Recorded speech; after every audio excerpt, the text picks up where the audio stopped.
બનાસકાંઠાની Deodar additional session કોર્ટનો મહત્વનો ઐતિહાસિક ચુકાદો 23 વર્ષ અગાઉ ડીસા તાલુકાના ધાણા ગામમાં જમીન મામલે થયેલ ધીંગાણામાં 41 આરોપીઓ દોષિત ઠર્યા। હાલમાં ધાણા ગામ જે છે એ લાખણી તાલુકામાં આવેલું છે।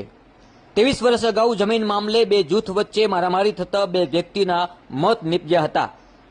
દિયોદર એડિશનલ સેશન કોર્ટમાં કેસ ચાલતા કોર્ટે બંને પક્ષના 41 જેટલા આરોપીઓને આ જીવન કેદ ફટકારી છે। આપ જોઈ રહ્યા છો દ્રશ્યમાં આ 41 આરોપીઓને આ જીવન કેદની સજા ફટકારવામાં આવી છે। દિયોદર એડિશનલ સેશન કોર્ટે ઐતિહાસિક ચુકાદો આપતા આ જીવન કેદની સખત સજા ફટકારવામાં આવી છે। જમીન વિવાદ મામલે 23 વર્ષ અગાઉ બે જૂથો આમને સામને આવ્યા હતા। બંને જૂથો વચ્ચે મારામારી થઈ હતી। આ બંને જૂથોમાં બે લોકો મોતને ભેટ્યા હતા। 23 વર્ષ અગાઉ જમીન મામલે બે જૂથો વચ્ચે જ્યારે મારામારી થતા બે વ્યક્તિના મોત નીપજ્યા હતા। દિયોદર એડિશનલ સેશન કોર્ટે 41 આરોપીઓને આ જીવન કેદની સજા ફટકારવામાં આવી છે। જમીન વિવાદ મામલે 23 વર્ષ અગાઉના કેસમાં આજે એક ઐતિહાસિક ચુકાદો દિયોદર એડિશનલ સેશન કોર્ટે આપ્યો છે। 23 વર્ષ અગાઉ આગથલા પોલીસ મથકે સામસામે બંને પક્ષે ફરિયાદ નોંધાવી હતી। મારામારીના બંને પક્ષમાંથી બે વ્યક્તિના મોત નીપજ્યા હતા। આખરે 23 વર્ષે આ ચુકાદો આવ્યો છે। દિયોદર એડિશનલ સેશન કોર્ટે તમામ આરોપીઓને દોષિત ઠેરવી આ જીવન કેદની સજા ફટકારવામાં આવી છે। આપ જોઈ રહ્યા છો દ્રશ્યમાં આ એ જ 41 જેટલા ટોટલ આરોપીઓને આ જીવન કેદની સજા ફટકારવામાં આવી છે।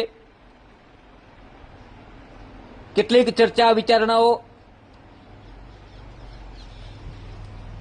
બાદ 23 વર્ષે આખરે આ એક દિયોદર એડિશનલ સેશન કોર્ટે મહત્વનો અને ઐતિહાસિક ચુકાદો આપ્યો છે। ગુજરાતના ઇતિહાસમાં કહી શકાય તો પણ ચાલે। લાખણી તાલુકાના ધાણા ગામે જમીન મામલે આ ધીંગાણું થયું હતું અને ધીંગાણામાં બે લોકોના મોત નીપજ્યા હતા। જમીનનો વિવાદ કેટલાય પરિવારોને આજે બરબાદ કર્યા કહી શકાય, કારણ કે 41 જેટલા લોકોને આજીવન કેદની સજા ફટકારવામાં આવી છે। કહી શકાય કે 41 જેટલા પરિવારો બરબાદ થયા।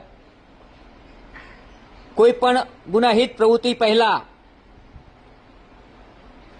પરિવારની સામે જોવું, પરિવારની પાછળ જોવું કે આપણી પાછળ કેટલા લોકો નિર્ભર છે। આ ચુકાદો આવતા એક સંદેશ પણ જાય છે કે કોઈ પણ ગુનાહિત પ્રવૃત્તિઓ કરતા 100 વાર વિચારવું, કારણ કે આપણે ગુનાહિત પ્રવૃત્તિઓ ધરાવતા ગુનાહિત પ્રવૃત્તિઓ કરવા પાછળ આપણો પરિવાર કેટલો દુઃખી થાય છે, આ પણ સૌથી પહેલા અગત્યની મહત્વની વાત છે।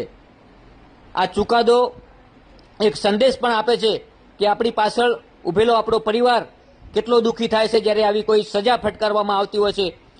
ગુનાહિત પ્રવૃત્તિઓ કરતા લોકોને ખાસ ચેતવણી સમાન આ દાખલો છે।